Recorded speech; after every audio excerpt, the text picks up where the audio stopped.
9వ జయంతి జరుపుకుంటున్న సందర్భంగా ఆ జయంత్యుత్సవాల కమిటీ చైర్మన్ సభాధ్యక్షులు కమలాకర్ గారు, ముఖ్య అతిథులు పెద్దలు గౌరవనీయులు మాజీ గవర్నర్ బండారు దత్తాత్రేయ గారు, కమిషనర్ గారు మాయాదేవి గారు, బీసీ కమిషన్ చైర్మన్ అన్న నిరంజన్ అన్న గారు, వేదిక మీద ఉన్న కుల పెద్దలు, కుల సంఘ పెద్దలు, సోదరీమణులు, పత్రికా మిత్రులు, ఈ కార్యక్రమానికి వచ్చిన కుల సోదరులందరికీ నా హృదయపూర్వక నమస్కారాలు. సోదరులారా, తెలంగాణ తొలి అమరుడు దొడ్డి కొమరయ్య గారు మన కుర్మ జాతిలో పుట్టడం మన జాతి అంతా కూడా గర్వించదగ్గవలసినటువంటి విషయం. తెలంగాణ తొలి అమరుడైనటువంటి దొడ్డి కొమరయ్య గారు ఒక కుర్మ కులం కోసమే కాదు, కొందరికి తెలియక మా కుర్మల కొరకే ఏదో అని కాదు, అణగారిన వర్గాల కోసం దొరల గడీల పాలనకు వ్యతిరేకంగా ఇస్నూరు రామచంద్రారెడ్డి, జానకమ్మ గారుల అరాచకాలకు వ్యతిరేకంగా నాడు పోరాడి ఆయన పూర్వపు వరంగల్ జిల్లా దేవరుప్పల మండల్ కడవెండి గ్రామంలో సోదరులిద్దరు దొడ్డి మల్లయ్య, దొడ్డి కొమరయ్య ఇద్దరు జన్మించారు. వాళ్ళ నియంతృత్వ పోకడలకు వ్యతిరేకంగా ఆనాడు పోరాటం చేసి 19 ఏండ్ల వయసులోనే అమరుడైనటువంటి దొడ్డి కొమరయ్య గారు. మరి ఆ కొమరయ్య గారి చరిత్ర మరుగున పడుండి రాను రాను అవేర్నెస్ వచ్చినాక దొడ్డి కొమరయ్య గారి పేరు బయటికి రావడం, ఆనాటి ముఖ్యమంత్రి గౌరవనీయులు కేసీఆర్ గారు దొడ్డి కొమరయ్య గారి పేరు మీద కురుమ జాతికి 5 ఎకరాల స్థలాన్ని 7.5 కోట్ల రూపాయలను కూడా కేటాయించడం జరిగింది.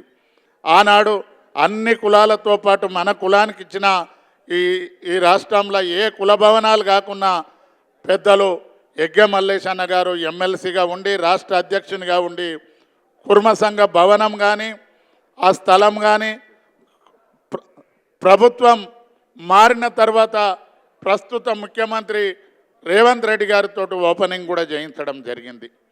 కాబట్టి సోదరులారా, దొడ్డి కొమరయ్య పేరు చెప్పుకొని జయంతో వర్ధంతో చేయడం కాదు, ఆయనను స్ఫూర్తిగా తీసుకొని దాదాపు 1999 80 ఏండ్ల కిందనే మన జాతిలో అంత మహనీయుడు పుట్టిండంటే మనం ఒకసారి ఆలోచన చేసుకోవాలి.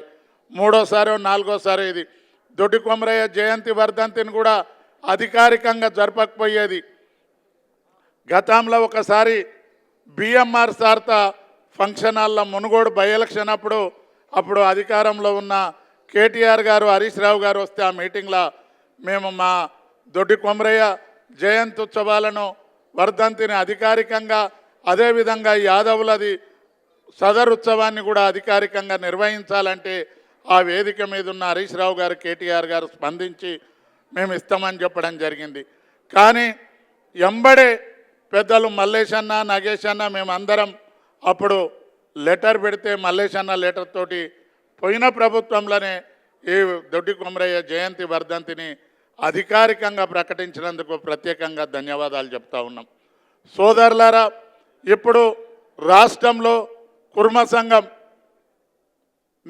కుర్మ సంఘానికి నేను కూడా 1993, 94 సంధి బాగా యాక్టివ్గా పోయేది.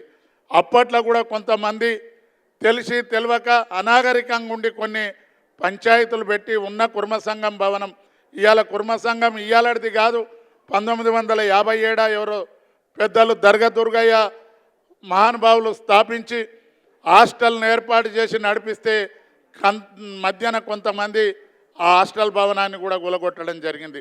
చిన్న రూమ్ ఉండే, ఆ రూమ్ వెనుక పెద్ద బాయిలాగా ఉండే అలాంటి కుర్మ సంఘాన్ని మల్లేశన్న గారి అధ్యక్షతన అయినాక అన్ని చిట్టీలు చేసి ఏయోయో నానా తంటాలు పడి ఆ కుర్మ సంఘ భవనం కట్టడం జరిగింది.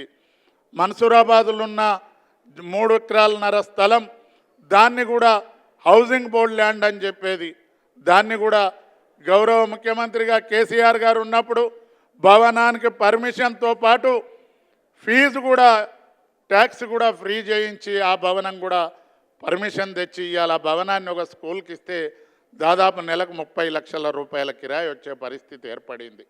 ఇవాళ సోదరులారా, ఏమన్నా ఇబ్బందులు ఉంటే కుల సోదరులు ఇప్పటిదాకా మల్లేశన్న అది ఐలన్న గారు చెప్పినట్టు మన జాతిలో మంది ఎంతున్నాం అంతున్నాం మాటలకు వస్తుంది.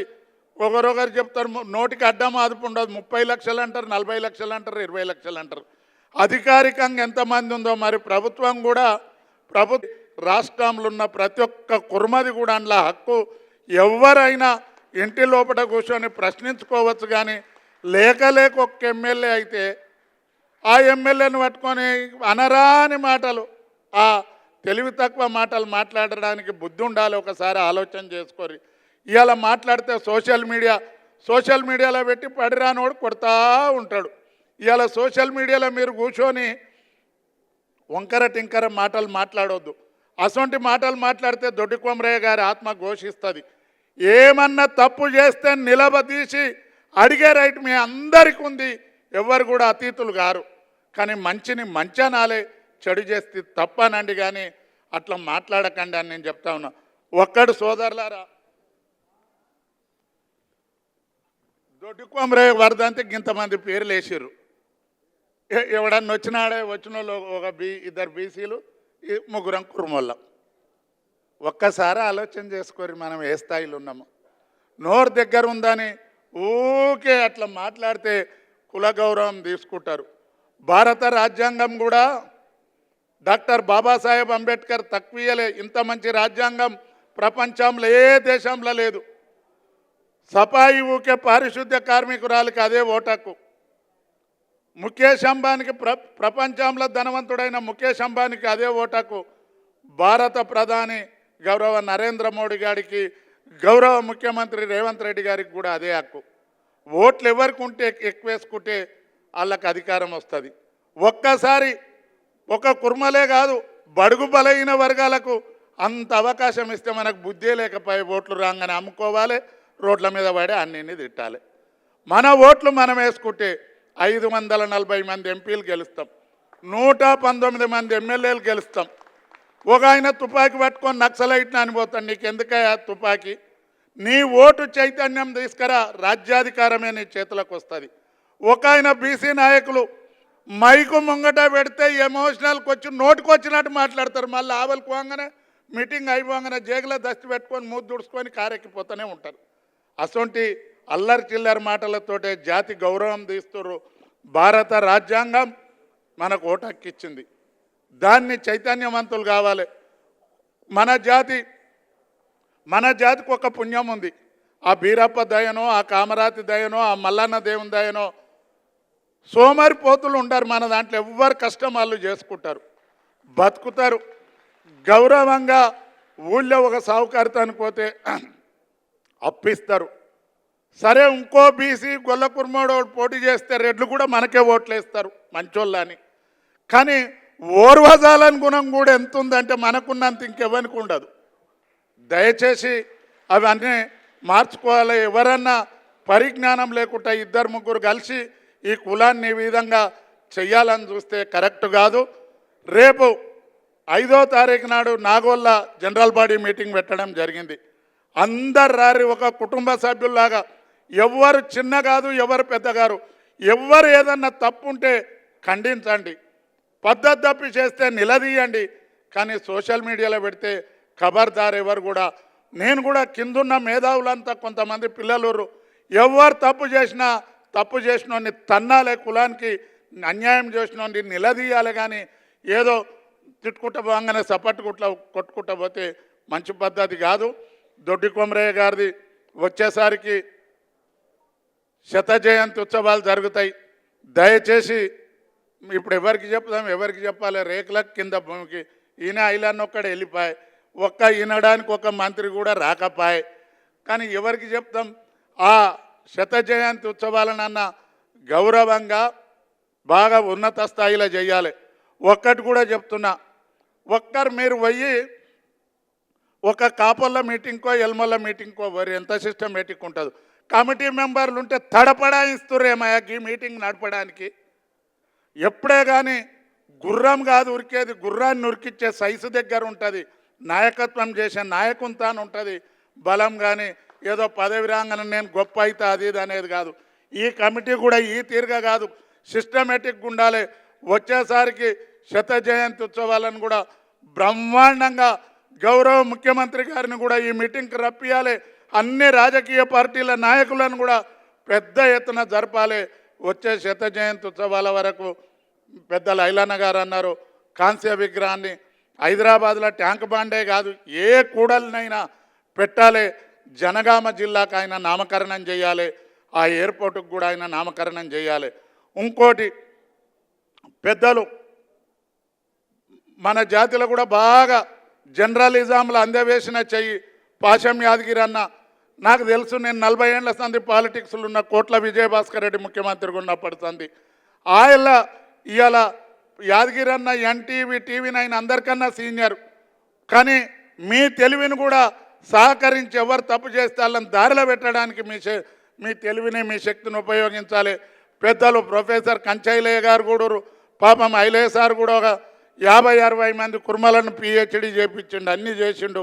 కానీ ఆయన కూడా పెద్ద మనిషిగా చక్కటి సలహాలు ఇవ్వాలి. మీరు 5 తారీఖు నాడు కూడా వేదిక మీద ఉండి నేను ఒక కుర్మ సంఘం బాధ్యునిగా మిమ్మల్ని రిక్వెస్ట్ చేస్తూ ఉన్నా, మీరు వచ్చి ఆడ జరిగే పరిణామాలను అన్ని గమనించి పెద్దలు దత్తన్నుండు అందరినీ అలా ముంగట్నే ఎవరన్నా తప్పు చేస్తే ఎవరన్నా ఇది చేస్తే నిలదీయాలి. ఇవాళ కులానికి 1,30,00,000 రూపాయలు ఒక నెలకు వస్తే ఇవాళ కులం ఏ పరిస్థితులు ఉంటుందో, దానికి ముఖ్యమంత్రి గారి దగ్గరికి పోతే పర్మిషన్ ఇవ్వడానికి ఫీజు మాఫీ చేయడానికి అంగీకరించారు. ఇచ్చేదేవుడు ఇయ్యంగా శనిదేవుడు అడ్డం వచ్చినట్టు ఇట్లా మన నోట్లో మనం మన్నం పోసుకుంటే మంచిదా? ఒకసారి ఆలోచన చేయండి సోదరులారా. కాబట్టి రేపు 5 తారీఖు నాడు అందరు రారి, వచ్చే శత జయంతి ఉత్సవాలను కూడా బాగా ఘనంగా జరుపుకుందాం. కుల గణన కూడా పెద్దలు దత్తాత్రేయ గారు కూడా మన పెద్దలు సిద్ధరామయ్య గారికి కూడా చెప్పి ఆ సెన్సెస్లో మన కుర్మ జాతి పేరు కూడా తప్పకుండా పెట్టియాలని కోరుకుంటూ రేపు 5వ తారీఖు నాడు మీరు అందరు కూడా ఆ జనరల్ బాడీ మీటింగ్కి వచ్చి ఆ జరుగుతున్నటువంటి పరిణామాల మీద మీరందరూ కూడా పాల్గొని చక్కటి సూచనలు సలహాలు ఇవ్వాలని. దొడ్డి చంద్రం వచ్చిండ 50,000 రూపాయలు ఇప్పుడే ఇస్తాను, పెద్దలు మీదికి రావాలని కోరుకుంటూ, చంద్రం నీకు కూడా భవిష్యత్తు ఉంది. ఎవరో మాటలు పట్టుకొని ఎమోషనల్ అయి నేను ఒక చిన్న వీడియో చూసినా అట్లా మాట్లాడొద్దు. సమాజం కోసం జాతి కోసం. మీకు తెలుసో తెలియదో సోదరులారా, నేను ఏ ఎంబీబీఎస్ ఒక కుర్మల్లే కాదు బీసీలు ఫ్రీ సీట్ వచ్చి ఎవరు చదివినా ఆర్థిక పరిస్థితి బాగలేని వాళ్ళకు 25,000 ఇస్తా, సావంటిస్తా, బతుకంటిస్తా, ఎవరు వచ్చినా సాయం చేస్తా.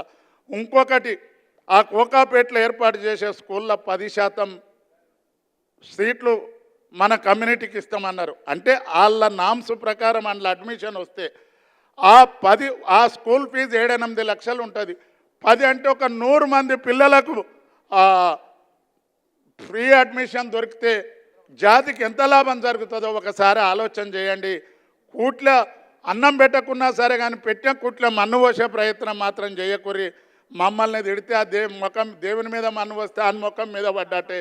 మాకెవ్వరితోన నాకు 59 ఏళ్ళు ఈ జాతి గడ్డ మీద చేసుకొని చేస్తున్నా. ఏమన్నా తప్పు చేసినట్టు చేస్తే ముక్కు నాలకు రాస్తా, కానీ అన్న కొడుకులను ఒంగబెట్టి ముక్కు నాలకు రాపియాలి. బాధ్యత మీ అందరి మీద ఉందని మనవి చేస్తూ సెలవు తీసుకుంటున్నా.